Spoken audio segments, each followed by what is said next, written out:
Welcome to the Journey Mindfulness podcast, where the inner world meets the infinite. I'm James O'Neill, and together we explore consciousness, the soul, mindfulness, and the mysteries beyond our world, and most importantly, how to integrate all of it into the life you're living right now.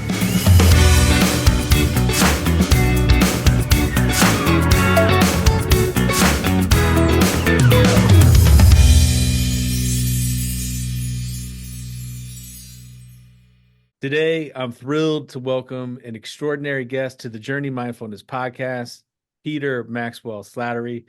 Peter is an international best-selling author, speaker, spiritual advisor, and one of the most documented ET contactees in modern history.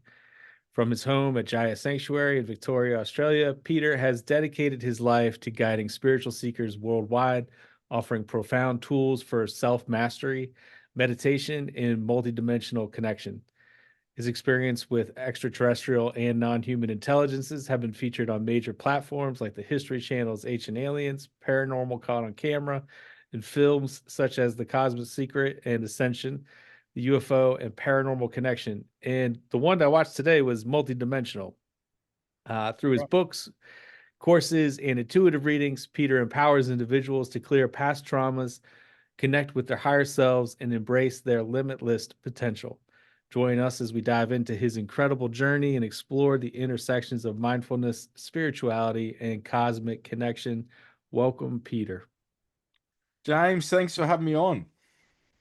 Yeah, absolutely. I've been following your work more closely over the past few months after I met a friend of yours, Biba Logan. And I was doing some research on another guest, Judy Carroll, who you may know, who's also in Australia. And when I started listening to what you were saying, Peter, it just blew my mind how much knowledge you had. It was truly extraordinary. So I really want to highlight, I think, your message and just what would be of value to humanity. This is what I wrote down before we came on. So I used your clearing the space meditation before this recording, which is wonderful, by the way, and really just what we can share with others about where humanity is going right now and the expansion of human consciousness. That's a good way to sort of get into it. We could say the way I would approach this is, as it was said to me years ago, we're in a time of create your own reality time. Now, that may be something that people don't want to hear.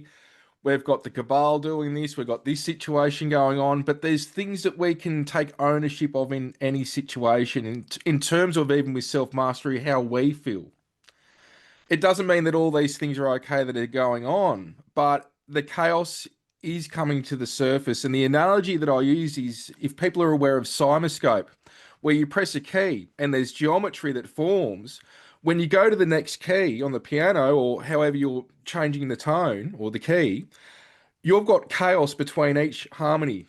So each key's got a perfect geometry to it, but in between, you've got chaos. This is the chaos that we're going through collectively, individually, with the pinpoint of our awareness experiencing this reality, but it's not who and what we are. And we tend to forget that. Now, there is the flip side of, we are having a human experience. In my opinion, we need to enjoy the human experience with the ups and downs, because we've come from these higher states of consciousness. We are a part of that one consciousness that encompasses all consciousness, as myself has experienced. I'm sure many of your viewers and even people that you've interviewed have experienced their own states of consciousness with their own experiences. So it's a scenario right now of, no one's going to save us except ourselves, but in the end, it's actually a game that we're in, and the game is real. And if you know how to play the game, seeing signs ahead of time, being aware, being armed with knowledge, and then how you implement that with wisdom is key to be effective in terms of being creative beings in a physical existence, which we're experiencing right now.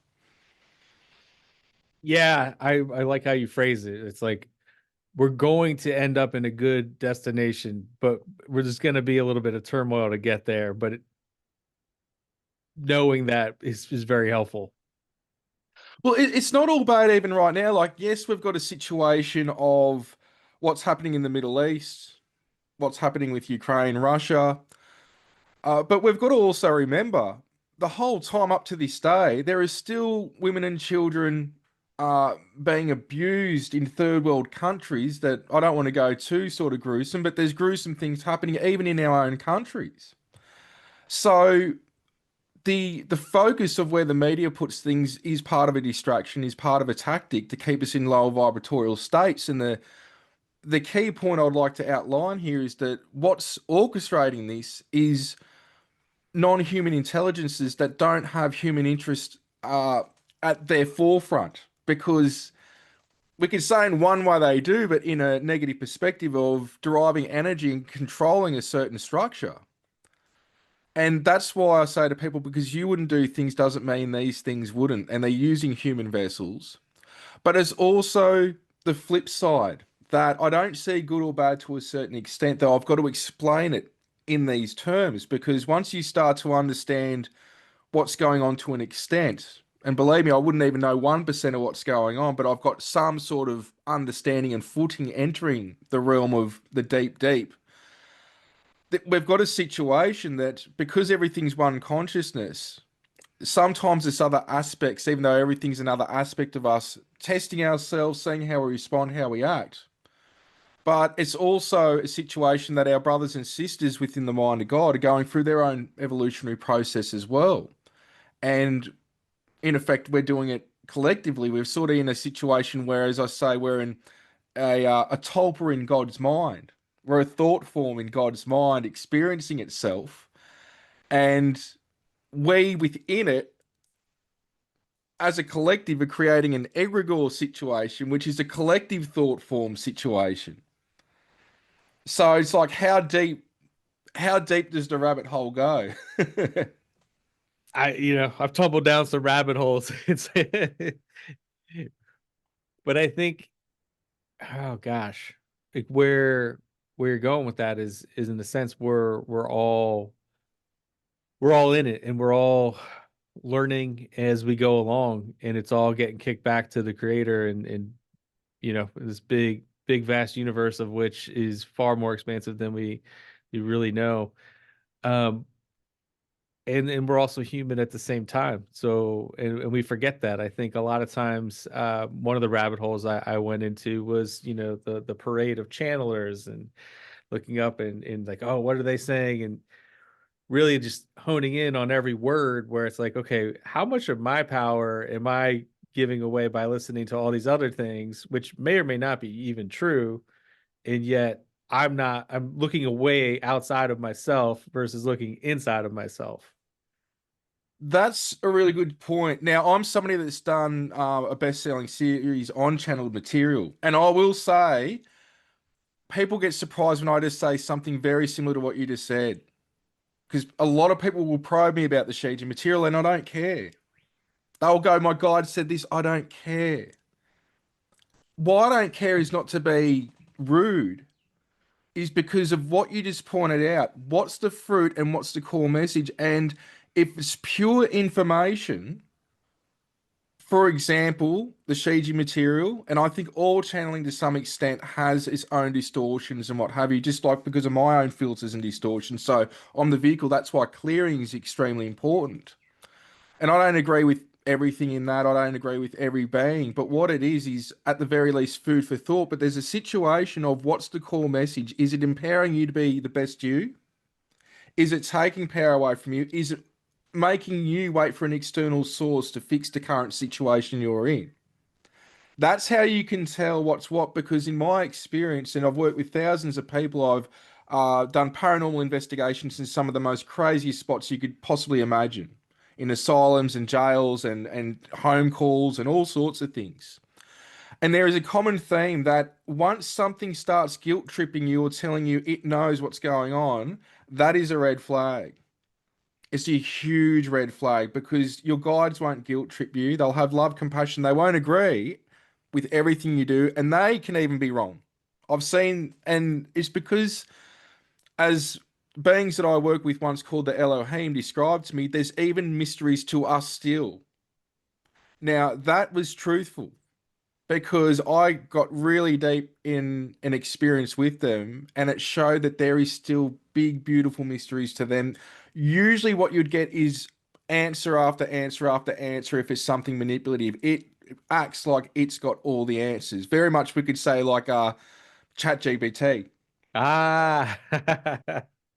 And this is a Yeah. good segue I'll go into because I've been in a situation personally seeing people that at this time, now AI is used by extraterrestrial civilizations. It's used by us in ways that can be of benefit. We're seeing this with Elon. There's two sides. There's the side that you can help people get movement of limbs back and possibly eyesight and hearing and different things. That's great. There's also the flip side that you can put the chip in your brain and now you've got the internet plugged in there and every thought, every action, everything, and even what we could say is not what's going from you to it, but what can be coming from it to you. Yeah. And people now are saying that their guides are speaking to them through this. And I've said long ago, the first thing to be aware of, and yes, some are saying that first contact will happen through AI, it's not the contact you want.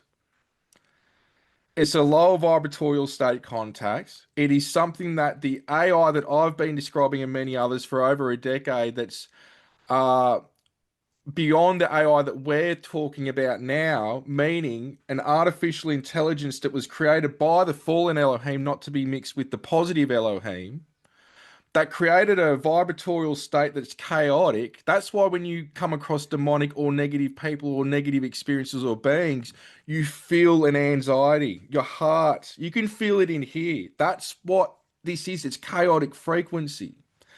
And it's a match to tap into our devices and interface into this world through our devices. But Mm. it can also have positive beings if they attune to it. So it's like you've got good frequencies and bad frequencies. So I'm not saying wipe it out, but when what happens is people go online and they now are that lazy to an extent in some cases that they've got Siri or whatever the other ones are, and they speak, they're not even typing anymore. They're becoming lazy. And what happens is now the approach of ascension goes out the window for them.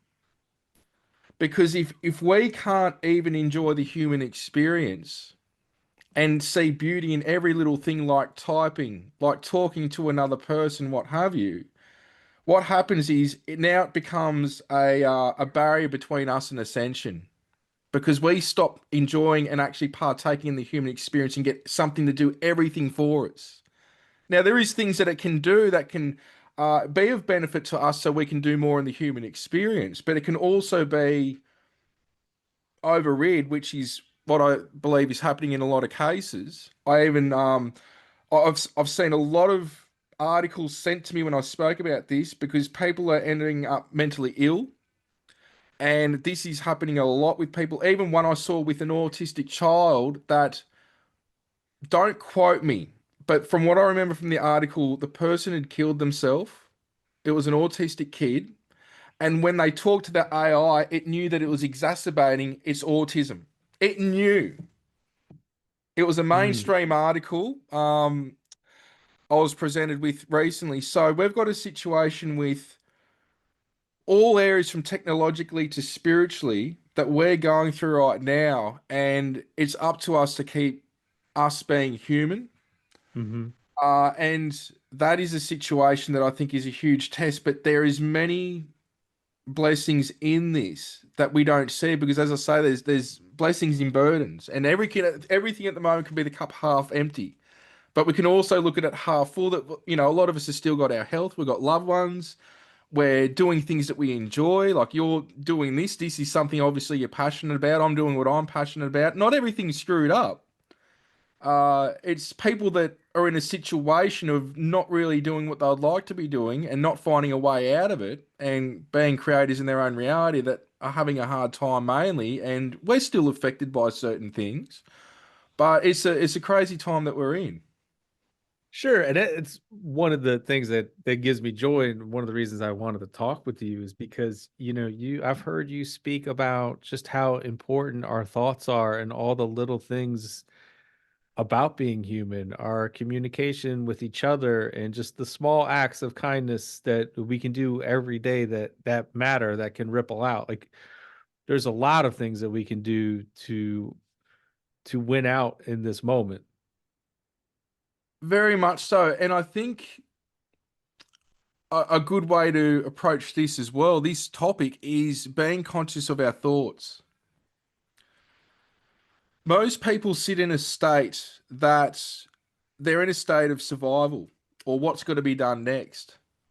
You throw most people in a situation where they're in silence for an hour, even if they're outside, they're not cooped up in a little room, that mind will wander. And most of that mind wandering will be assumptions, made up things, things that don't even matter. Surely it'll skew negative. It definitely. Well, it's. I think it's part of a conditioning, we could say, to an extent. Like we're brought up in a situation that you'll go to school, and as soon as you start doing that, you're told when you can go to the toilet, when you can do this, when you can eat. Like everything's structured now. Of course, I think somewhat we need structure, we need discipline for ourselves to be the best person that we can and look after ourselves and maintain things. But what happens is everything comes into a situation of externalism, of pleasing the externalist, meaning the people that are in the control structure, so we don't get in trouble because of the ramifications. This is installed into us. And we're in a situation that a lot of it is just non-existent. As long as we're not hurting anyone, but once people can see this perspective, there's also the flip side of epigenetics, of what in this mind chatter is not even ours, but our parents, our grandparents, our ancestors, even quantumly now going to future offspring and family because everything's entangled with itself.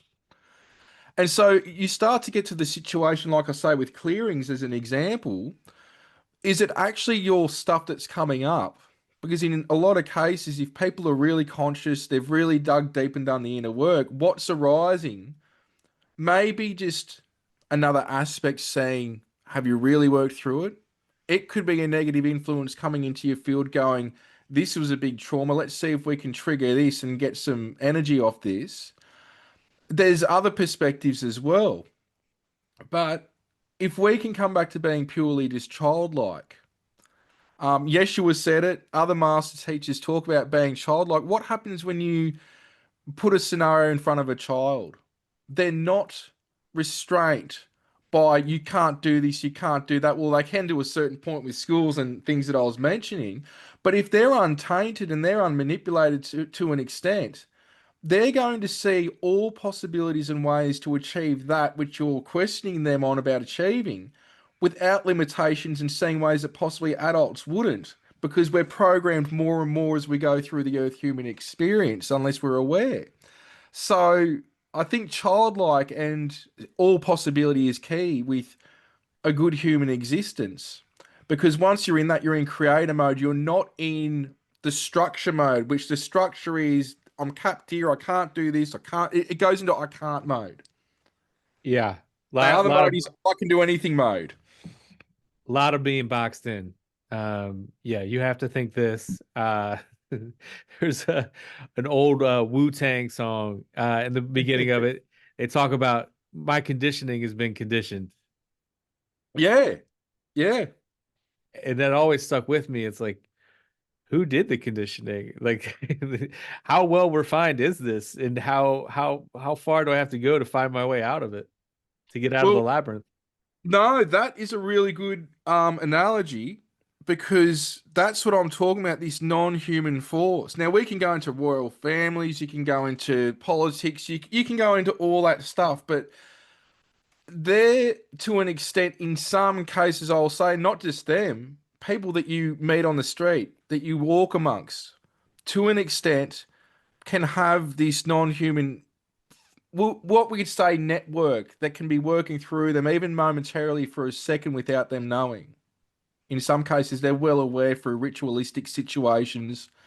And this is why, as people wake up more and more, one of the advanced stages is that family and friends can turn on you and do and say things that they would never do, because what's happening is this force that tries to derail and muck up everything that you're doing will try to work through your sleep, try to prevent you from sleeping, and also work through your loved ones, because that's, a huge part of the human experience is needing at least a little bit of rest as well as having loved ones. And it's not, in some cases, a lot of their fault at all. And people are unaware of this because they're able to hijack the system, they're able to hack it. Now, this situation is the fallen Elohim that I spoke of that came to this frequency and loved being gods and didn't want to go back to source, created not just a veil, but artificial realms to experience within it. That the illusion is we are in it and we can't get out of it, or in some cases, we could say fake constructs to bring you back in. Now, the way I'd explain this, and I've been with people when they've passed and done this, is that if you ever go into a transitional state, a passing state, but really it's a transitional state, you just follow the love. That these beings cannot mimic that. Now, I'll say that when there's positive intelligences like the positive Elohim that I interface with, you are in tears and you can't help it. The love is amazing, just like with angelic intelligences. But with the fallen Elohim aspects, they've got AI, but they've also got reptilian intelligences, there's serpent intelligences, there's certain types of grey races and what have you, that in the reptilians case, they see the AI as a type of God. A lot of this I can't prove. I can prove a lot of my experiences in terms of footage and photos and witnesses and what have you. A lot of this information, yeah, I would just want people to take as food for thought, because I Mhm. understand how off the rails a lot of this is. But once you understand that these things are going on, you not only start to experience them in synchronicities, but you can also start to be aware that when you're thinking of something and then it happens, you start to have those synchronicities happening, which makes you start to think about, I better be careful of my thoughts getting to your question. Because when I start thinking of this, this happens. Or I'm thinking about this and this series of synchronicities happens. And this is what they want you not realizing, because once you start to realize that your thoughts create, that's where the game changes and it goes into a chaotic mode with it, because everything's being shooken up and you're going to a new height in terms of your frequency to where you can start to bypass a lot of these lower vibratorial states.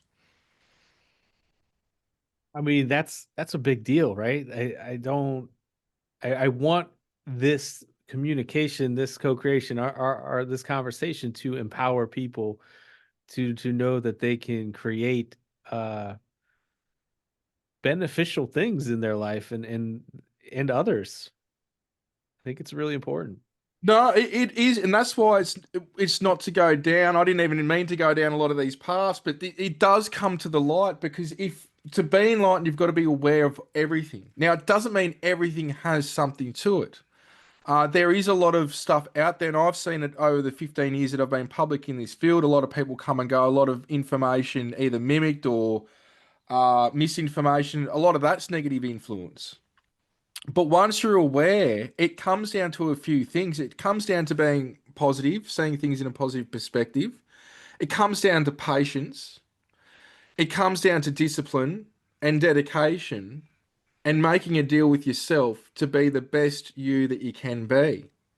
And that's where it's like, it doesn't mean you sit there or you go and hike up the top of a mountain and you meditate for 3 months straight, unless, you feel that's your calling. And that's going to fix everything. Believe me, I've done 8 to 12 hours remote viewing and meditation for 7.5 years.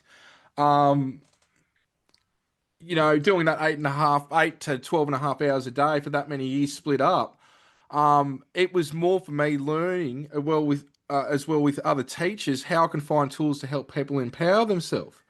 But there's a situation that you need to go, all right, let's get a situation where I get out of my head, what do I feel I should be doing? And getting it out, writing it down, talking about it. Because once you've started to got that situation under wraps, now you can start bringing that forth from the ethers, from the mind into physical reality. And a lot of people get stuck there because they don't know how to get it from there to here.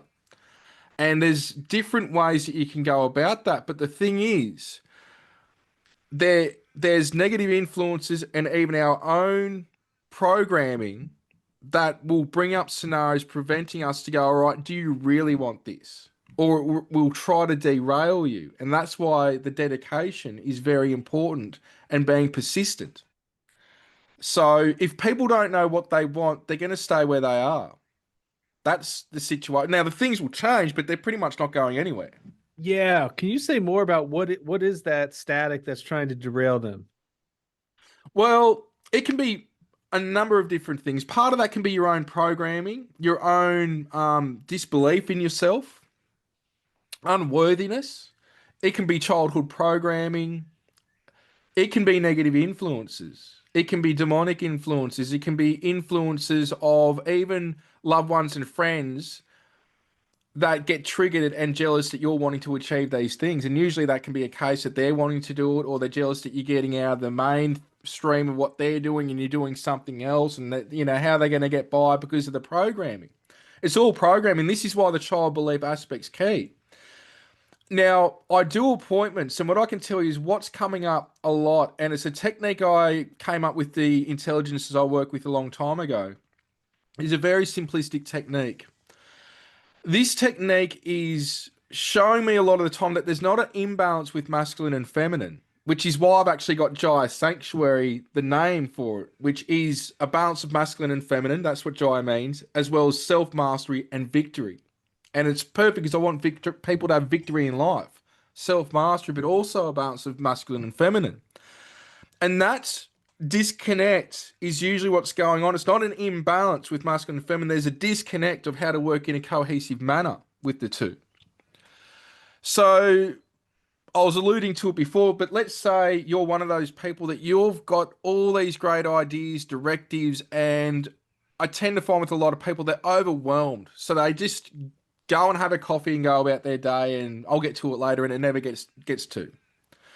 What I would invite yourself or listeners or anyone, if they're in that sort of situation, to come to a way that you can work with this situation is using your imagination, which is creation or intention of breathing in and out a color or a feeling that represents, to start off with, feminine energy, and do it for 20 seconds, 2 minutes.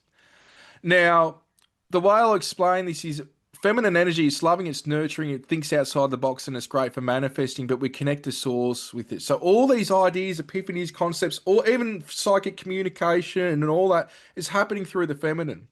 The masculine is controlling and structured, but it gets stuff done. So when you connect with that feminine energy through thinking of a color or a feeling, breathing it in and out, sitting within it, 20 seconds, 2 minutes, write out or get a notepad and just type out as much of the ideas that you've got going on up here. Just get it out. Don't worry about the order of it. Just get it out. Because feminine energy really, it's advanced in a way that it's like getting a book, but all the pages aren't in order and just throwing it at you. That's what that communication is. You get the communication, but there's no directives. It's like you could even say the directives are there, but because it's out of order or we're perceiving it, instead of a book being linear, it's a book that's like rammed into you simultaneously, like everything. There's no way that you can linearize it. So this is where after you do that process, have a break for 5 minutes, even half a day, come back. Now breathe in and out a color or sit in a feeling of masculine energy, whatever that is for you, and go back to that list. And it's like a situation that occurs of now you linearize the process of all that data in a way that's how am I going to knock this out and get it done? And there's usually two lists of what can you do right now and what can't you do, but what can you do to get the ball rolling? And that's that situation I'm seeing over and over with people that I'm assisting, that's happening, and it's usually because they're advanced souls in a situation, even though on a soul level we're all the same, they're in a situation in the earth human experience with a lot of soul experience that coming in, it's very alien, pardon the pun, very foreign for them. And that's where it gets overwhelming because you're in a world that you're not of, but yet you've got to be of it. That is very limiting, we can perceive it, and very disorganized and disharmonious and destructured in just ways that things get done. But this is why also prayers and clearings are very important as well, because that is a way that we can spiritually cleanse ourselves like a shower. We have a shower every day or a couple of times a day. Well, we should be doing something similar spiritually with a number of reasons why, whether it's negative thought forms, connecting to source, sitting in that space. There's a number of reasons, but it's just, yeah, I thought I'd go there just because there is a huge call for that at this time, that there's a disconnect that between masculine and feminine. And because of that, people are sort of like stuck. They're procrastinating and not knowing what to do. Yeah. And I think it goes back to sometimes to what you were talking about, people not asking themselves the question or spending time with what do they want. They don't have that compass. And so, and I'll speak for myself where, you ponder it, but you don't focus it, and then you don't put your energy on it. And so it just sits there, and you don't get it done. Like if a lot of times the inaction becomes the answer. You're not doing it. And it's, at least in the spiritual community that I see, there's a lot of good thoughts and intentions, but the action can often, not be taking place.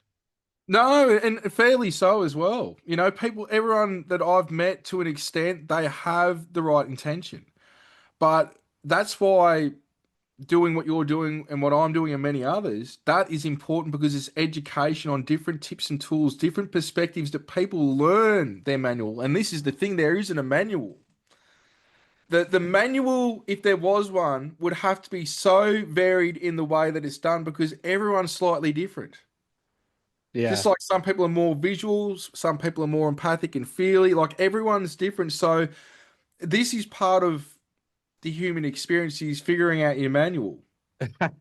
I've read every self-help book, Peter. Like there's a lot of good ones, but there's you and what you want to do.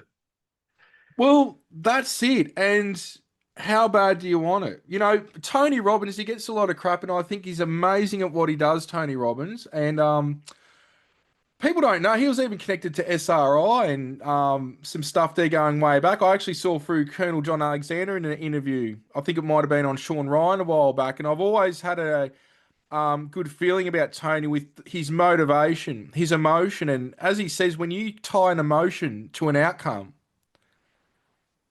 you can move mountains basically, and that is the key with it: is how bad do you want something, but not only that, why? And you start to see that if you purely interface and connect with the heart space on this, not to get airy fairy, but you truly interface with that. Because to me, yeah, we know now that it's got its own neuron network. We can have brain and heart coherence. It puts us into a positive state. But to me, it's also the core of the physical body within the light body. It connects us to source, the physical to the non-physical. And in that space, if you're connecting to the heart and you are doing stuff sometimes that you don't understand why you're doing it, and it's pulling you towards something that's familiar but yet unknown at the same time, it's really a passion and purpose that's being presented to you. And you sort of know it, but because you haven't got external confirmation in the physical world, you doubt. An analogy would be with myself in the sanctuary, as well as doing this type of work for years. I was wondering what I was meant to be doing, and I was already doing appointments and helping people and doing sky watches and helping other experiences. Yet, did I realize I'm already doing what I'm meant to be doing? Yeah. Um, and I knew. I think we know sometimes, but because we don't have that external validation, we doubt. But what you'll realize is when you really connect with the heart and you follow whatever it is, there's a form of passion about it, but there's also a form of service to others wrapped with it. Yeah, I would agree. And I think I've heard you say, being led by the heart or the heart pulling you, and you not necessarily knowing where that's going, but the possibilities are sort of endless and exciting. Definitely. And that's the thing is that there's a fine line between excitement and anxiety. A huge situation where there's almost a blend. So it's something where, as you may have heard me say as well, the two things that will prevent people moving forward is fear of the unknown and fear of security.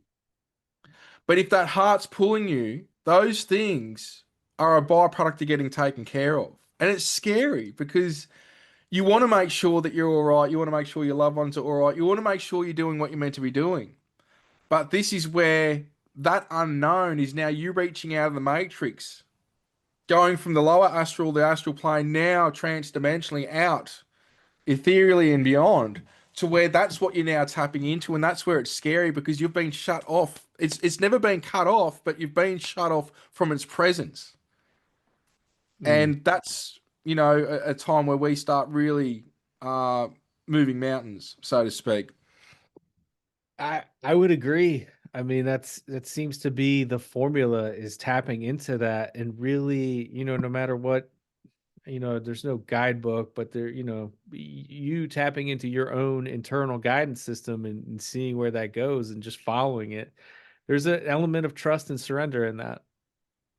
There is, and one way that I'll just advise people to sort of play with this in your own way is even just connect with the heart, put your hand on your heart and breathe in and out of it for a minute or two. And then take notice of how you're witnessing your thoughts or your breath. And that there's another place at your back witnessing that you're witnessing your thoughts and your breath. There's a place behind the mind behind the mind, I call it. And it's in that space that we interface with spirit guides, extraterrestrials, angels, but also our higher self, which is a cell of the one consciousness that we're all a part of.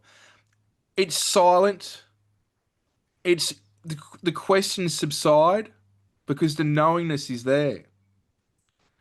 And that's why once you start to get to these certain levels, a lot of questions subside. It doesn't mean we know everything in the human experience. I think we do out of the human experience. I think we know it all. But in the human experience, what happens is you start to go with a feeling of what's right, and it's instant. Um, in a lot of cases, sometimes if it's a complex situation, it may be a bit different. But this is the thing: is getting back to, as I say, using your heart as your compass.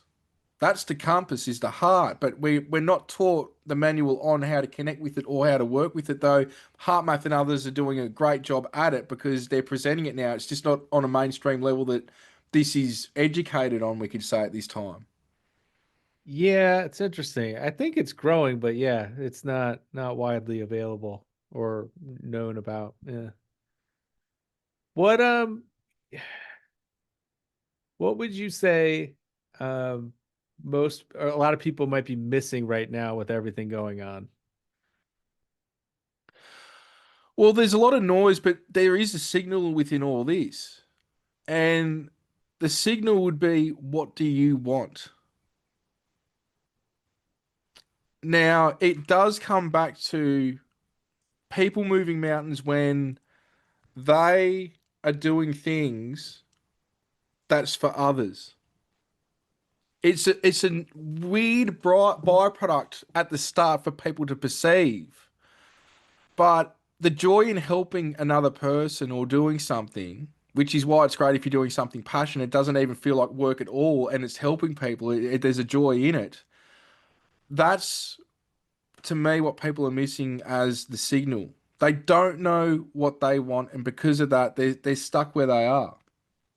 Mm. All right. So if people work out what they want and they make moves to make that happen, and not just in one area, but I'd say, look, get a list together and work out, what's going on. Why are you unhappy?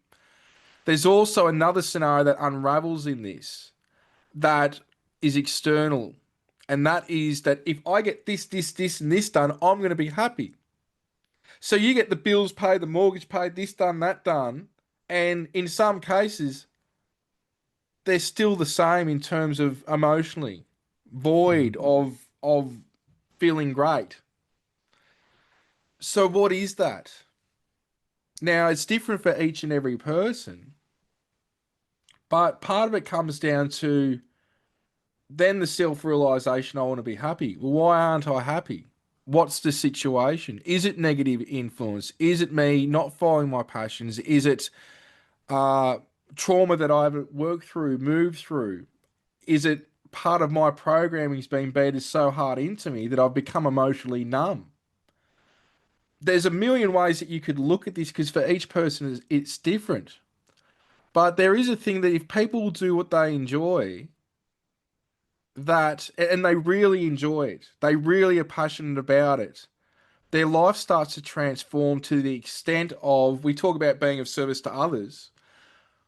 My thing is being of service to source, God, source, creator, whatever you want to term that. And where things personally changed for me was when I started getting up every morning and talking to source, going, how can I be a vehicle for you today to work through and assist others?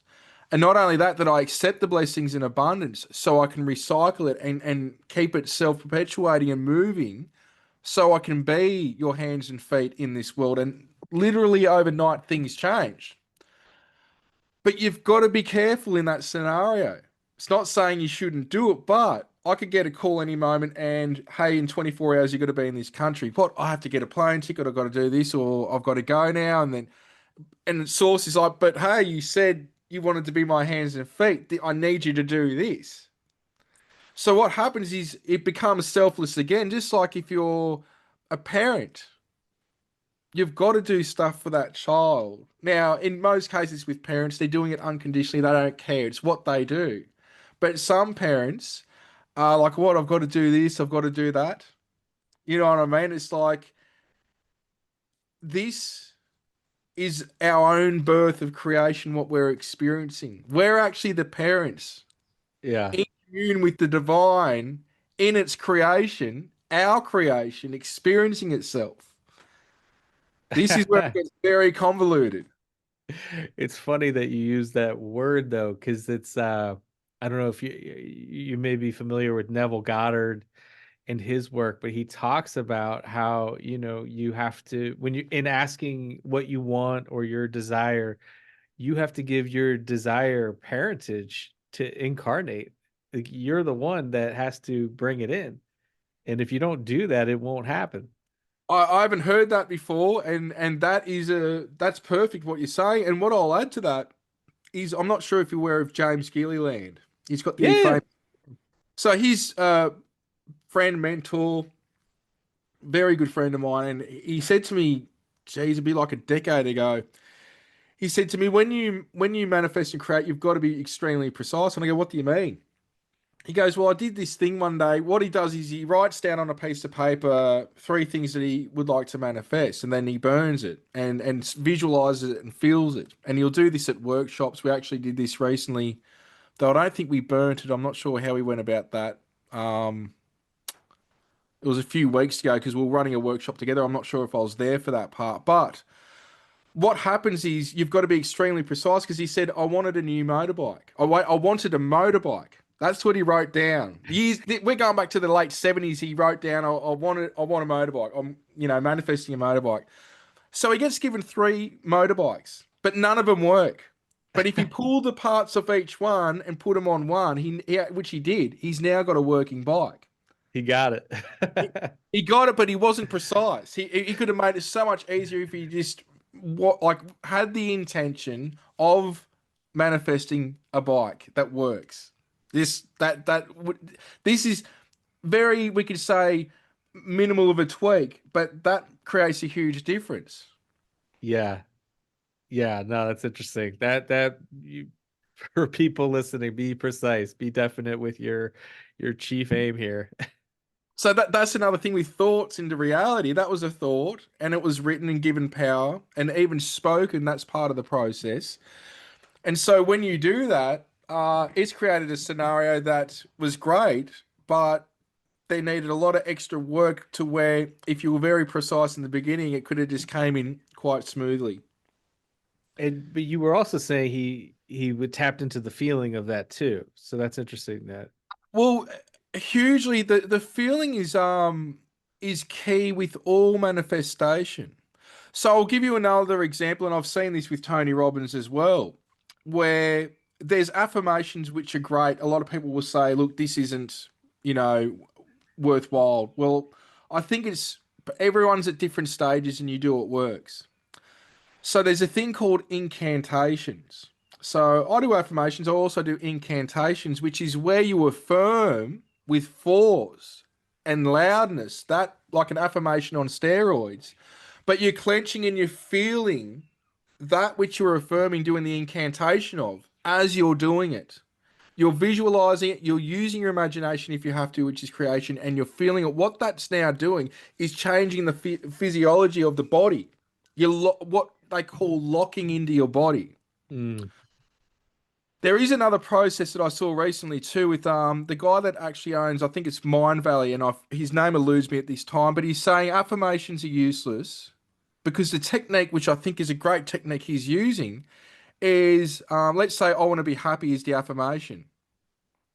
He would be, or I would say, I am happy because I don't want to be happy. I am happy. There's a difference in words and terminology there. Mm. But he would say, why is it that I'm so happy? He's questioning, instead of the affirmation, he's questioning as it's in existence. And he's questioning, why am I so happy? Why am I so abundant? Yeah. So I don't think anyone's right, but there's different ways and different tweaks that we're all master teachers teaching each other. But these are little things that what's happening is you're locking in the program to experience it in the now. And this is why you've got to be very precise in your words. Like I said, people will go, I want this, I want that. I have this. Or you could say, why do I have this? Why do I have that? Whatever it is, because you're now putting into the ethers, into the programming that's projecting this physical reality that it is. But you have to feel that it seems that feeling, like you're saying, the feeling is what locks it in. It's like it makes it manifest, is what we could say, into the holographic reality that we're experiencing. Yeah, and then I think once you have that idea locked in too, and that feeling, that secret, it in the now moment, it impacts your alignment to it, right? Like your actions, your thought, like the who you're associating with, what you're doing with your time, where you're putting your attention, all starts to fall into place, I would think. No, yeah, and look, that is part of the ascension process. So what happens is people and places can start dropping away, but new people and places start to come into the scenario that's a vibratorial match. And the hard thing for some people is letting go and getting out of control because the universe is bringing things to you, and sometimes we can go kicking and screaming because we're out of our comfort zone. Yeah. And the things that we sort of use as a support network or a crutch or that we're used to, the environment's now changing, and that can be very hard for some people. But when you see the change, the chaos can be short-lived if you roll with it, just like going through rapids before you hit the next part of the river to where everything starts to go smooth sailing for a little bit. But we've got to be in control of our thoughts and our actions in that process, in that chaos. Because if you start to match it, you become a frequency match and more drama, more things can come online. So it's like being okay that you're not okay with radical acceptance and being in the unknown, Yeah. but knowing also that through the wisdom and knowledge that you've experienced this earth human life, things are all cycles. A crappy moment comes, but it will go. It's always just the way that it is. It doesn't mean, it's okay, but it's just the way that it is. Yeah. Someone was giving me a video game analogy the other day. They were like, you got to pass through all the levels. You can either do it quickly or it could take a little bit of time, but it's just kind of up to you. And then you find out there's that extra few worlds that you were never told about in the map of the game. And you're like, what? Now I've got to do all of this? And that's where we can see things like exciting if we choose to have that outlook on it. Yeah, for sure. Outlook is really important in this because in the outlook is not only growth, but there's reflection that happens in real time to see how far we've come and how far we are from where we were. Yeah, that's a really important point. Because, I'm sure you have this experience, but the challenges that you face in your life or that I face in my life, as a therapist, I'll come, go through something, and then I'll see somebody, who come to me who has the same problem. I'm like, I've been through that, or I know exactly what that's like. Not that I want to go through all these things, but it's, you are able to go from being the student to the teacher. That is a huge point because doing what I do, I can tell you now, that is so true what you just said. And when I see other people that are doing similar work, whether it's, as a doctor or a counselor or a psychologist, even spiritual advising, it comes down to a scenario of what you're experiencing in this boot camp, not for just getting to where you're going to, but it's experience you're able to help others help themselves because there seems to be this mimic effect that you go through something and all of a sudden, after the fact, you meet other people that are going through that which you've gone through in their own scenario. Yeah. And it doesn't mean you've got the answers, though in some cases we could have, or we could have points of view that they may want to look at and invite them to think about. But this is where I think, for me personally, I see that people go through these 3, 4 year cycles, and then people coming behind that are entering the picture, and it's like a yeah, it's a really strange scenario that somehow interfaces with our consciousness as a heads up of not only are we going through this, but there's a reason I'm going through this, and the service to others that's the blessing in it as well as the growth is you'll be able to help somebody else that's gone through it. Not that you'll be able to fix it or you'll have the answers, but just somebody that's got empathy or understanding or has gone through a similar scenario can help that person drastically with wherever they're at or whatever they're going through.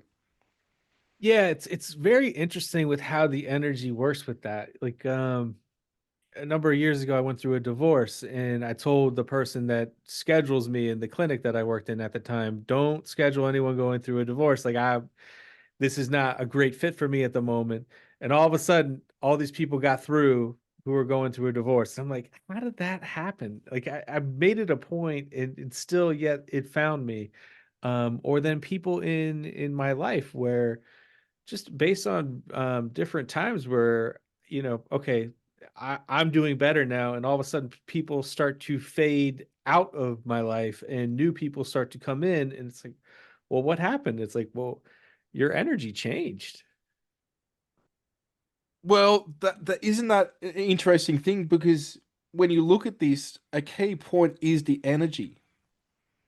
And you alluded to it earlier in the conversation of basically where you put attention and your energy, that's where things are going to flow. And in our own lives, we can sometimes be indirectly or unknowingly putting in energy into manifesting situations that we're not aware of. This is why I say being purely conscious of our thoughts is just a very simplistic thing, but yet it can help steer the ship in a way that we're conscious. We can work in heart coherence. If we breathe in the heart in that situation, connect to the mind behind the mind, and now have a focus point, have a goal, because we're in a scenario, and you would have witnessed this and experienced this. How many times in life have, let's say, you put a list together of things that you've got to do, and you get them done, and all of a sudden, now you've got another list.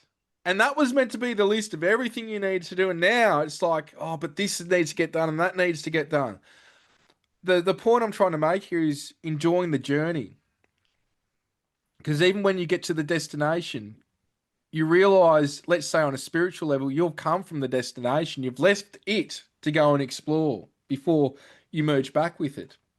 And people have a problem with enjoying the journey because they're so focused on the destination that, let's say, if they transition from this state, a common thing for me to experience being multidimensional in mind is enjoying the human experience more than what I did with loved Mhm. ones. Not the money, the bills, this, that, the other, the possessions, of just purely things like I should have loved more. I should have had more time with my children. I should have had more time with my wife. Um, the simplistic things of just like, let's say, dinner once a week with friends and family and keeping that unit, whether it's a family or even friendships, together. This is part of what's going on that's non-human in a negative light is cutting the connection of the family unit and even partnerships. It's orchestrated. And unknowingly, people, they've kept in what we say is the bottom three chakras. And the negative aspects of that is basically just trying to survive, Yeah. depleted of energy, depleted of power. In some cases, negative sexual energy and negative energy in those sense, and just survival mode. And that's why it's not like they're consciously doing it. It's just things keep being thrown at you. Here's this bill, here's that. You got to do this now. You got to do that. This regulations come in play now. You've got to pay this extra thing every year, and you got to do this. And it is a big thing. We could say that at the moment, I'm saying worldwide, it's more of a financial situation that people are just at a stage of just like, I don't care anymore. Like, how much more can they take? Taxes, bills, this, that, the other. And what's happening is the snap effect in the good ways. I want to have fun with my family, my wife, my kids, and they're making moves where they can, and it doesn't cost a cent. Now, of course, it doesn't mean you don't want to go out and see a movie or go out for dinner or even go on holidays. But just a simple thing of being at home more and spending more time consciously with your loved ones, that is the snap effect that's occurring from that. So there's always what I describe as the rubber band effect, where things are going one way, it's just a matter before it flings back the other way, which is what we're seeing with politics, with social situations. Things go so far one way, and people go, hang on a minute, this is just a bit ridiculous. It's getting this far now, and you see it swing back, and then what happens with the rubber band? It goes like this, and then it sort of just goes back to a balance of being. It just Yeah. is. It is what it is, and we're seeing this in so many realms of socially, economically, politically, in every way, even spiritually, and in the communities that we're part of as well. Uh, it's happening everywhere right now, and that's a good sign of change. It's just up to us where we direct that change. But I don't think uh, we're in a crap situation. I'll explain why. There's a situation, I believe it was through Heart Math, where they would have somebody go into a room that's chaotic, and they're in heart coherence, heart and brain coherence, as they walk into that room, and through measurements, that one person in coherence changed the mood of the entire room. I believe that. So if enough of us, even if it's a small percentage, we see that with the Maharishi effect, where however many people meditated and it brought the crime rate down, and this was repeated, I think, at least 2 or 3 times in experiments. The people like us that are doing the practices, that are being conscious of our thoughts, that are doing the inner work and being the best us, even though we could say we think it's a minimal level, let's just expand this for a moment because we're holding space, and there's a bit of like what we say is the 100th monkey syndrome, where 100 figure it out and then the rest do. One of the things I say to a lot of people is with their loved ones and their partners or what have you that, let's say, aren't spiritual. And how do they handle it, and what do I do? Very simple. Would the person that you're talking about give the shirt off their back to help another human? Yeah. Well, they don't need to know what we're talking about because they're already a good person. Yeah. That is the simple point with this. Whether it's ascension, whether it's spirituality, self motivational, this, that, the other. It's all about being the best you. If they're a good person, they don't need to know about UFOs and spirituality and all, unless they want to, of course. But if they're Yeah. purely just a good person, that we've got added to our team, meaning let's just say really 3% of the world are like us, and they're into heart coherence and spirituality and mindfulness and all this. Let's just say that. I could be completely wrong, which I probably am, but at this level, maybe not. Who knows? But if you've got even another 20% of the world that purely are like that, unknowingly, and they're not in survival mode, but just they're easygoing in life, and they'll help, anybody out, see somebody needs to change their tire in the car, and they go and help without even thinking about it. That is the energy we've got rolling with us of manifesting this new earth. It's Yeah. so simple, and that's why I say don't get carried away with this, that, the other. Of course, in relationships, you want at least a partner to be interested in what you're interested in, or at least not putting you down, like, oh, they're into spiritual stuff, that it's not a good, healthy situation. But if people are just open to it and supportive of each other, we're in a better situation than what we think. We just, as humans with programming, tend to look at the cup half empty rather than half full. Yeah. And I think, going back to what you said earlier, the more that people start to pay attention to their heart, the more those interactions with family members and friends, the power of presence and mindfulness, like those are really powerful moments. Those will start to increase and start to take effect, and I think really shift things in a positive way. But I also love what you said about just the whole whatever, spiritual, I'm this or I'm that, or I know all these things. At the end of the day, it doesn't really matter at all. It's just what kind of person are you? That's the main thing. And look, I think there's a huge shift that we're on the precipice of with what we think it is to be a man or a woman. And you've got all these other things. So I don't want to put anyone down of all these different preferences, the way that we identify. But we're in a situation, and you would have seen it, I'm sure, in your work over the years, of people that are manly. They felt that they can't cry or express their concerns or what have you. A real man will, to me, and it's not trying to put down men in general, but will shed a tear, will be concerned, will fight for what they feel is right, will provide. They are a warrior. And it doesn't mean that we just shut up and that's it and we keep it all in.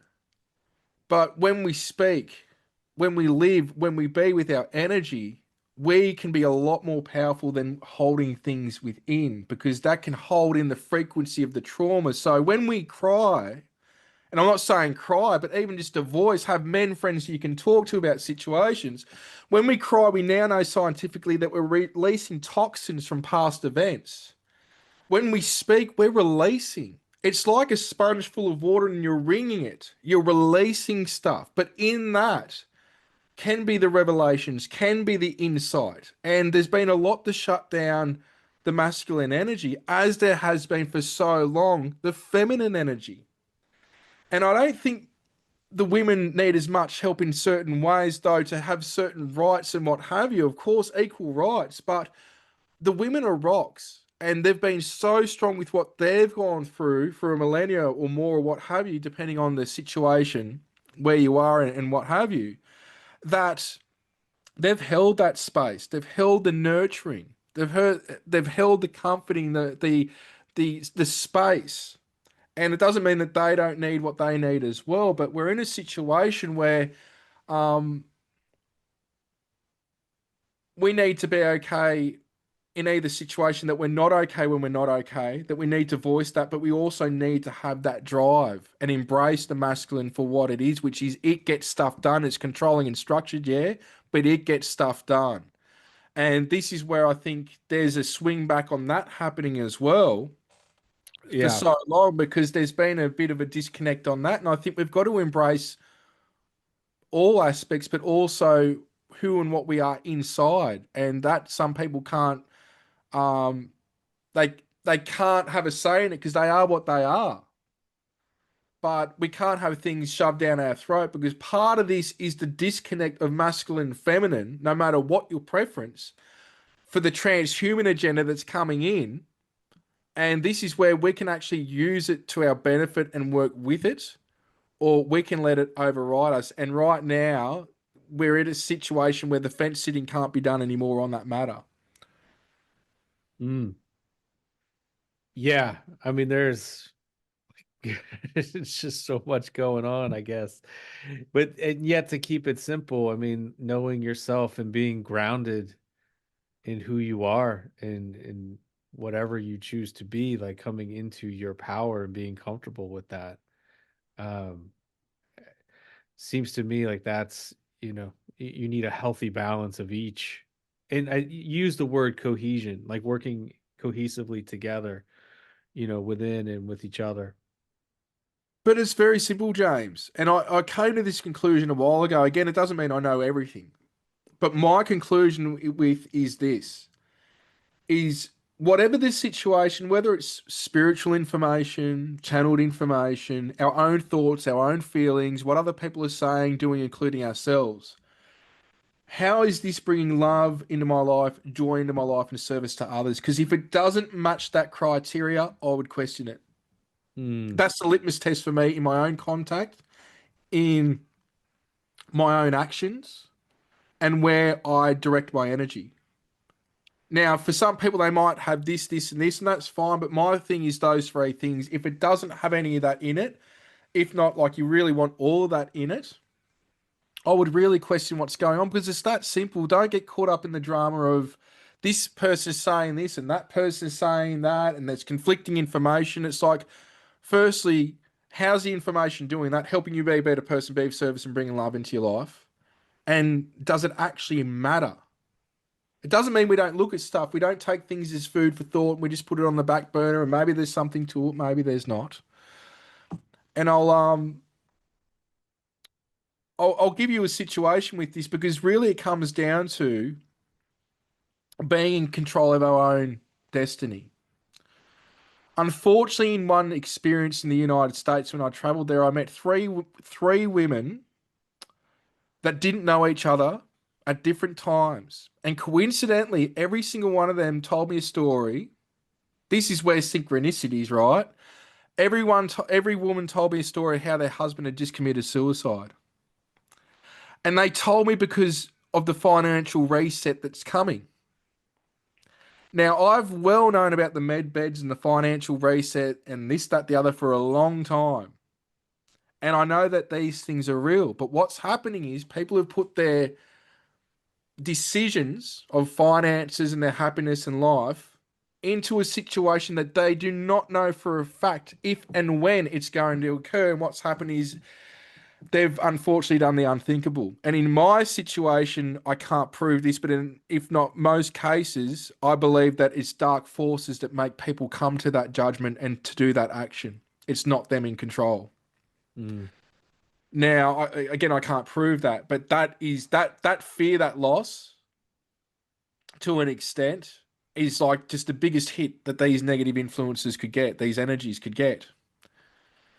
And that's why I'm doing what I'm doing with the sanctuary, because I'm not waiting for somebody or a middleman to fix my situation or to have a place to enlighten humanity and to educate. I'm doing it now just like you are. You don't need a sanctuary either to do it.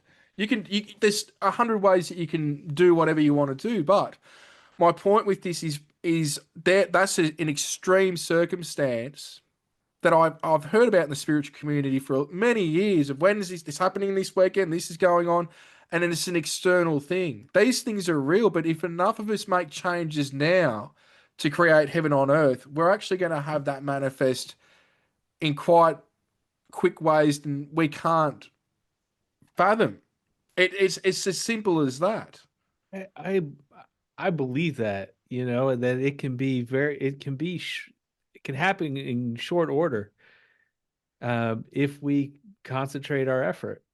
Yeah, a It's very short order. And it's an extreme example, but I thought I'd mention it because these things are mentioned to me quite regularly about the med beds and the quantum system and this, that, the other. And it's like it goes into another powerful message that I will say from extraterrestrials and angelic intelligences is for us to do this ourselves.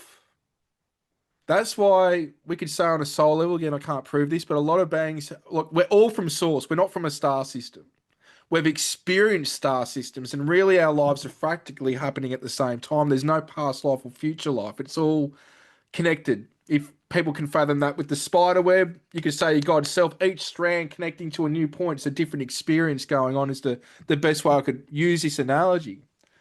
But we're in a situation where people think a lot in the spiritual community, and I prefer not to even be part of it or the UFO community for my own reasons. I've just seen too much disconnect. But that you've got one side, the Space Brothers come on down, they're going to fix everything, or the angels are going to fix everything. That's not the message I've got. That's not the message they're telling me. That is the message why beings like us have come here to go into the human existence to help elevate it from within, because there's an opposing force that through universal law, it's got its own way that it's bent universal law to manipulate vessels and do what it's doing in this reality. We're the balancing act. We're the regulators. If you've seen Young Guns, regulators.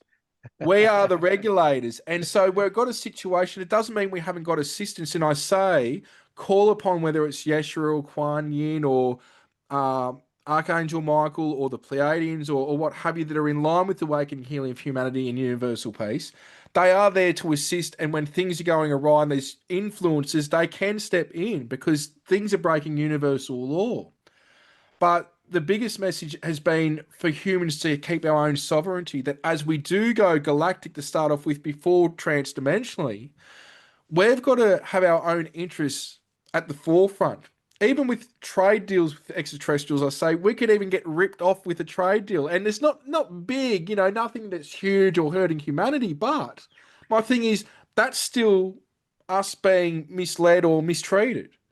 We have to step into the galactic community conscious of what's going on, conscious of who we are, and conscious of what we're getting into.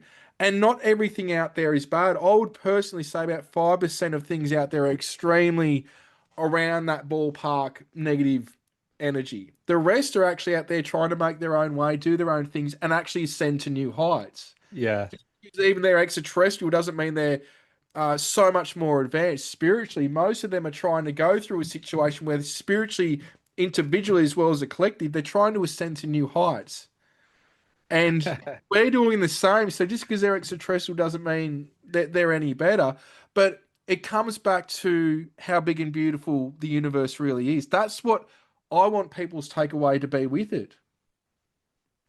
Yeah, unpack it. How big? Just enjoying it, enjoying the journey.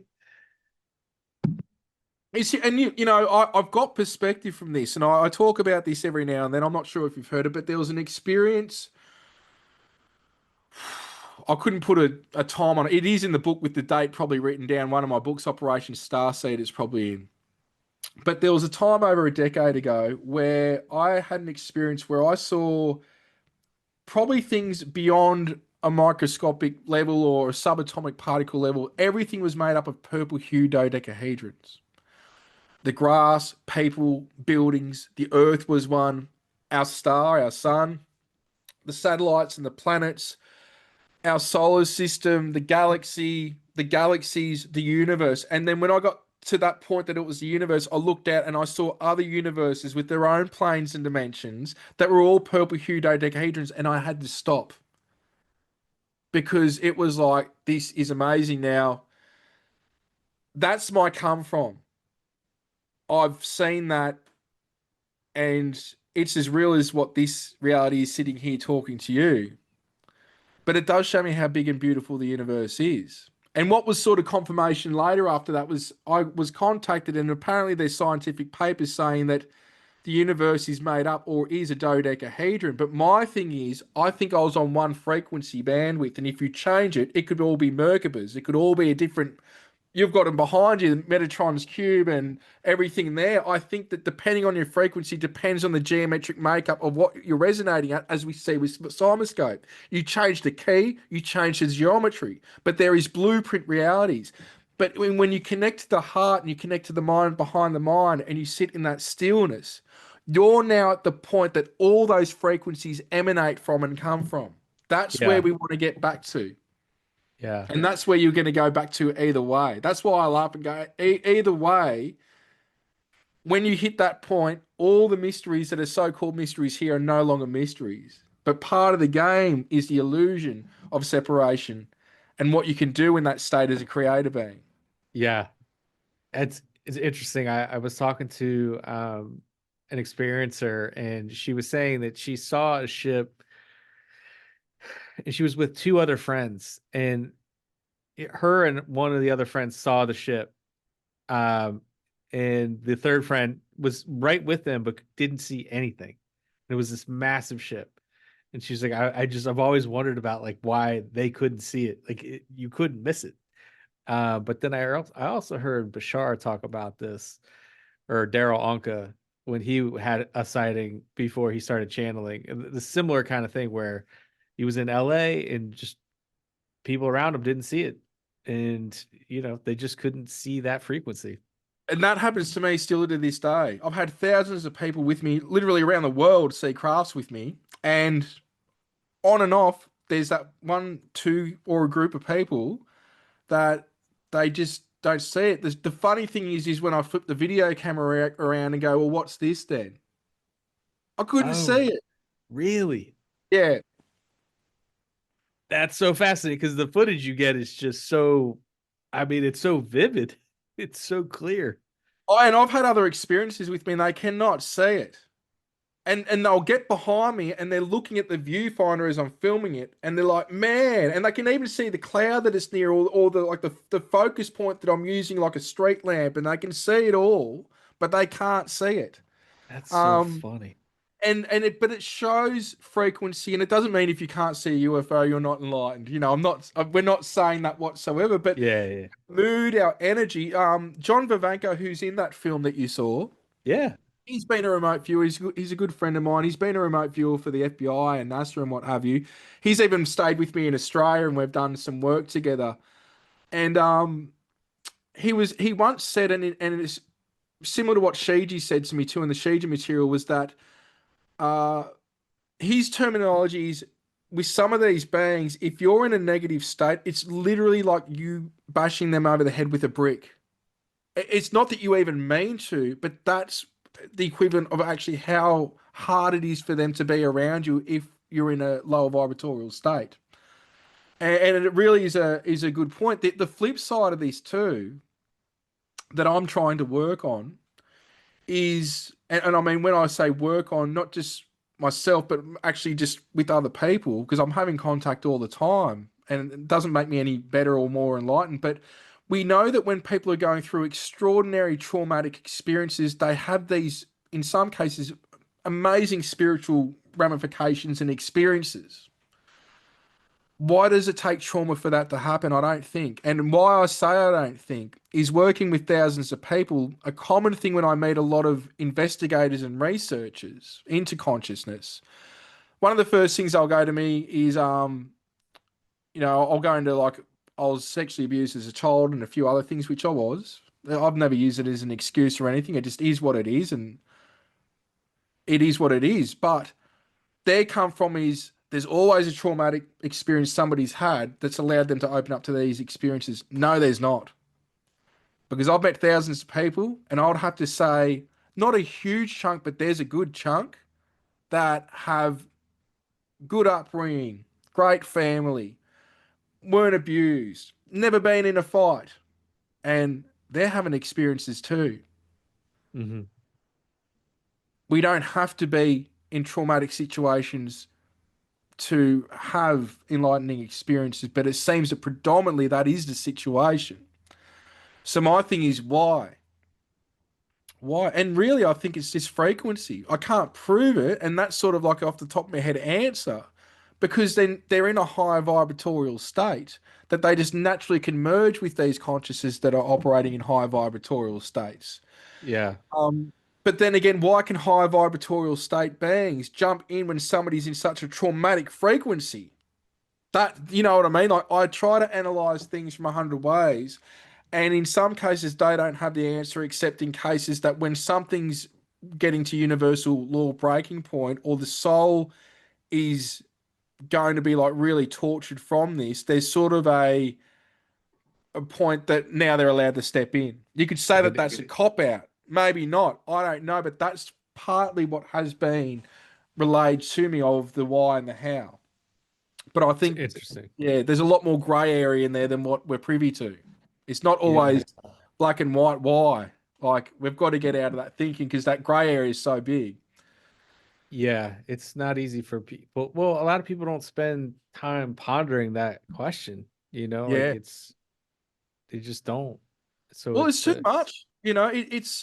I don't blame them. If you haven't had an experience where you're not open to it, and you've got bills to do, you've got to drive kids around, you're in your day to day life, and then you might have had a family or friend die, and then you start pondering this. You try not to ponder it from what my experience is with people. They don't try to ponder it too long because not only is it emotional, it gets to what if now, and then it gets to midlife crisis. What am I doing with my life? Which is actually a good thing.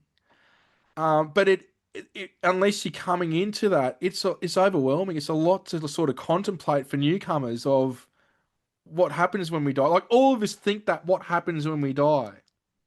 Like everyone does. But if you're mainstream, and again, it's not belittling people, but it's just not like a daily topic for them. They sort of might get their theories as they get older, and then they get to a point really that I've seen with a lot of people in their 50s, 60s, or onwards and upwards, where they let go of a lot of things and they really start humanizing the human experience and thinking that in a lot of cases there's something else out there. Even atheists. Yeah. Yeah, for sure. I mean, so I had a spiritually transformative experience. It was not quite a near-death experience, but something extreme in that sense. But I got a sneak peek on the other side, right? So it was like, okay, I got this cheat sheet now. I know that there's something else, and so I could spend more time kind of pondering that or be curious about near-death experiences and this and that. And like you have had more experiences than anyone I've known, so you speak from experience. Well, there's two things to that. Well, actually more, but there's the love and the freeness. Yeah. It's amazing. There's also the darkness as well. But there's also the stuff, as I say, that's got absolutely no fruit, which is like trickster type realms and entities as well. But when you've experienced outside of this and you realize that at the moment, just your attention is focused through a vessel and there's all this other stuff going on, again, what does it take us back to is how big and beautiful the universe is. Yeah. But it is all about frequency. And that's why I said before, chase the love. Yeah. So I read this years ago. I actually bought my dad the book. And or my brother did. One of us, well, we chipped in for it, but it was for Dad, I think, for his birthday or Christmas, something. It was a book by Dr. Eben Alexander, Mm. about Proof of Heaven, I think it was called. Yep. And I even read it, and I got to the point where he's talking about, and I don't want to ruin it for everyone, but basically, when he left the body, it was not good stuff. But when he had a thought, words to the effect of, I think, if I've got this correct, he changed his thought, his perspective. All of a sudden, it was like he's in a complete different realm. And things got better and better and better. But it didn't start out that way. Yeah. That shows how we are experiencing TV channel stations, which are realms in the mind of God. And depending on your frequency, depends what you match. Just like with the pineal gland, depending on the entity, it resonates with your pineal gland. Now you're resonating with it. That's now your reality in the pineal gland that you're experiencing in some cases, depending on the entity, the realm, the craft, what have you. So, frequency check and doing what you can to keep grounded, doing pleasurable things, things that get you in the body, eating well, exercise, these simplistic things to maintain what I call a mind, body, spirit cohesive manner, which is usually obtained through doing things that get you into what I call the zone. It could be hiking, could even be dishes for some people. That space where you start to daydream, that it's like, where's time gone? And you're in deep thought that you don't even know where you're going. That, whatever you can do to regularly get you in that space is what I call exercising the mind, body, spirit connection. And that space is a beautiful space if you can go into that, not just with meditation, but again, the mind behind the mind is what people are hitting in that state. Yeah. Um, Again, it Yeah. just comes down to education, and that's why it's great what you're doing because people can watch this and they're getting educated with all the other people that you've interviewed as well as from your own experience. Um, that experience is to be shared. What I wanted to ask you, I've noticed in interviews with you, I mean, I was mentioning Bebo Logan before, there is a tremendous amount of synergy and energy that comes out when you watch an interview like that. There is a transmission, there's an energy. It seems to me like no matter where that is now, someone watches that or someone watches this, that gets broadcast and put out into the ether, no? Yeah, no, well, it does. Babe is an awesome woman. Always a good time with her as well. And look, even when I'm looking or experiencing an orb, whether it's a pinprick of light, baseball size, bigger than a house, there are transmissions and communications coming from that because it's more a non-verbal thing. A lot of communication, as we're well aware of, even in the human experience. And we all connect up as a conscious grid around this planet.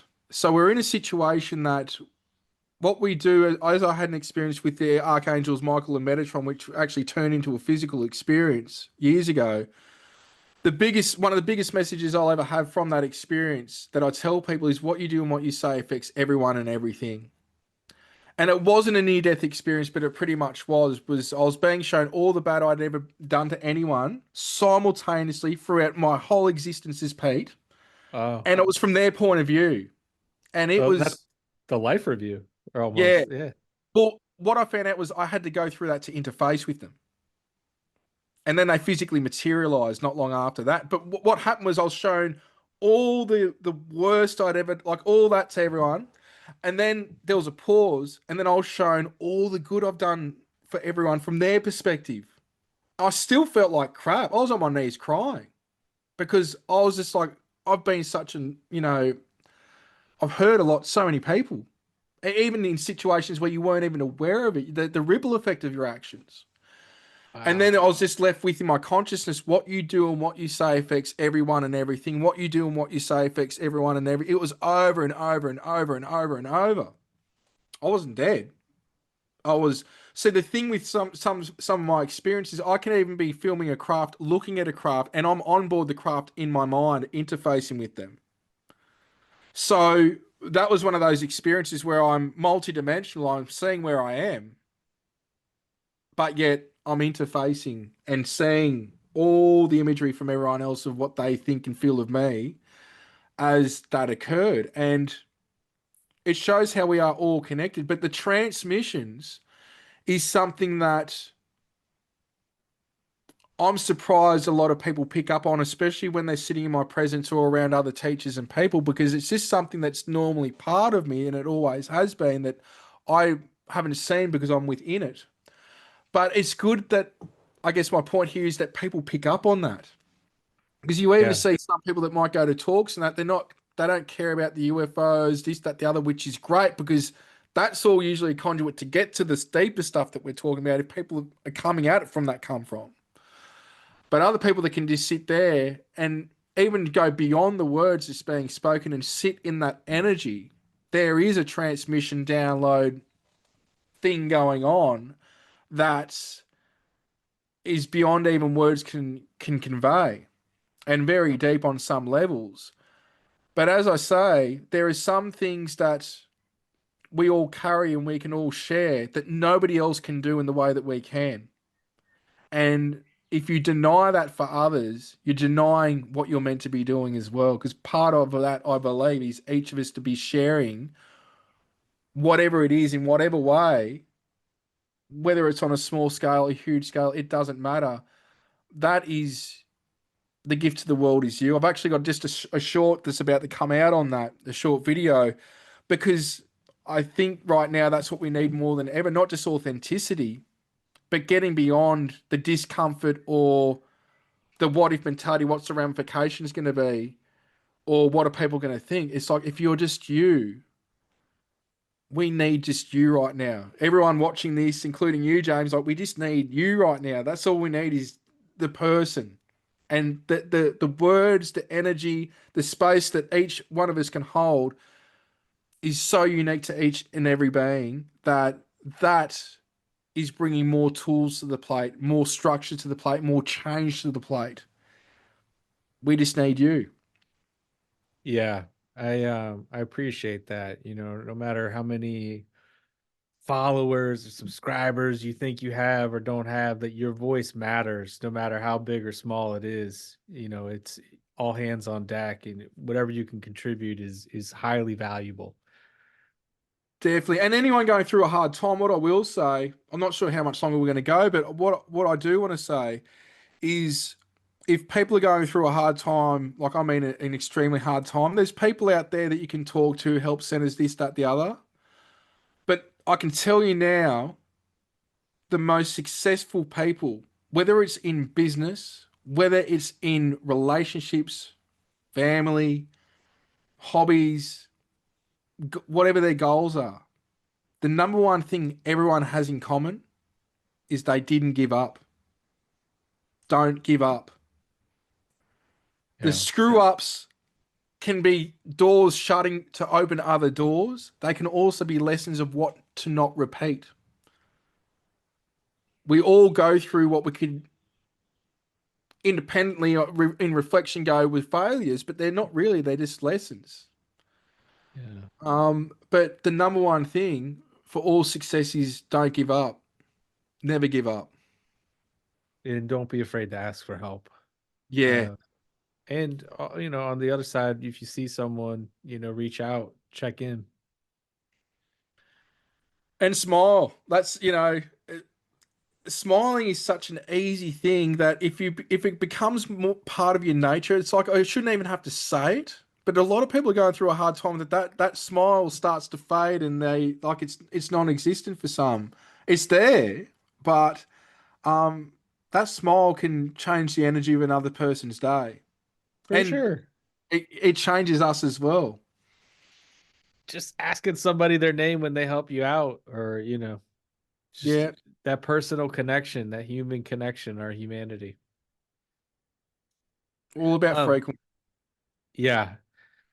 Peter, what for people that are new to you, I was just saying I watched your movie today, Multidimensional, but you have a number of books and movies. What would you recommend people start on the journey of learning about your experiences and what you got going on?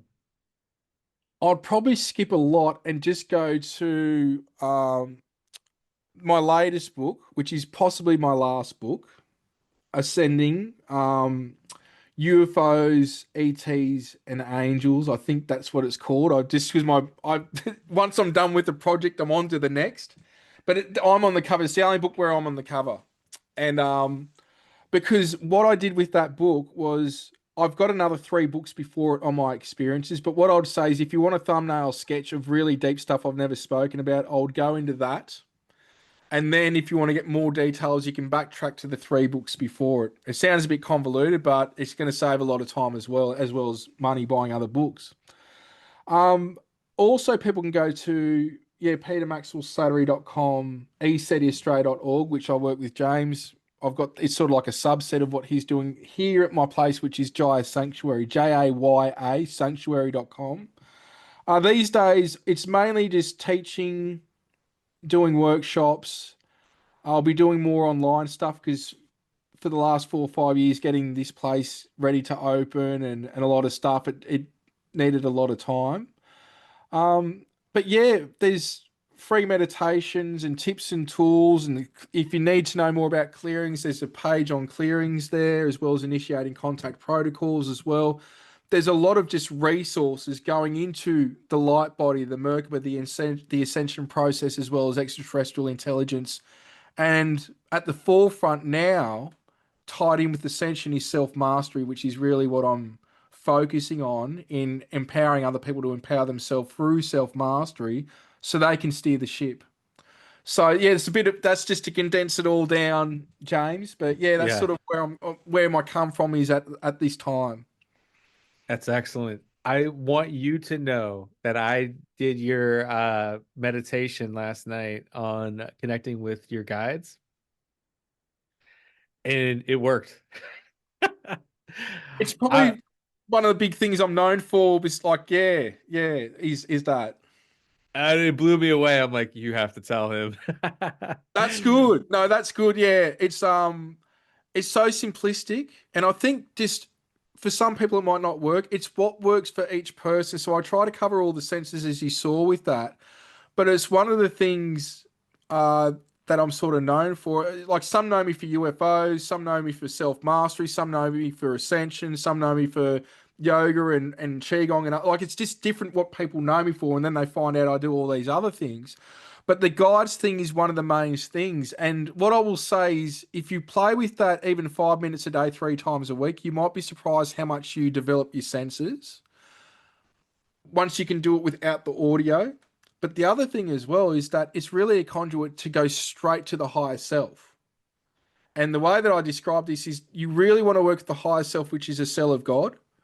But what you'll notice is that guides that specialize in certain areas and things, they start to tap in on that stream and you realize you're all on the same level. They're not better or worse, this, that, the other, and they've always been there. But because we don't do exercises on our senses, we're very unaware when our thoughts are our thoughts or they're not our thoughts. They could be a spirit guides. When we feel that feeling, that energy on the body, is it a spirit? Is it an ET? Is it an angel? Is it a guide? What's going on?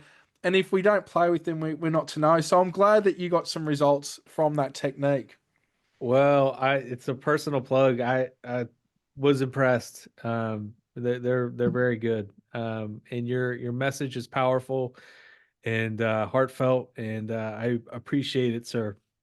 No, thank you, James. And you keep doing what you're doing. You've got awesome energy, and I'm sure a lot of people are learning from this. Which again, to me right now, the thing at the forefront is people doing what you're doing. Is just conversations with people, and it's great that we've got this. That you can be in your country, I can be here, and we can share this. But really, Yeah. not just education, but purely just food for thought and talk about experience. There's so much insight and revelations and aha moments that people can gain from that. That what you're doing is important. So just know that. Well, I appreciate it, Peter. Thank you, sir. And I hope our paths cross again. Likewise. Thanks, James. Thank you for joining me on the Journey Mindfulness podcast, where we explore the edges of consciousness, the depth of the soul, and the practices that bring it all into daily life. If you enjoyed today's conversation, follow or subscribe so you never miss an episode. If you're ready to go deeper, I offer a free consultation to explore how we can work together through psychotherapy, quantum healing, or one-on-one transformational coaching. Visit JourneyMindfulness.com to learn more and schedule your free consultation. Until next time, stay present, stay curious, and enjoy the journey.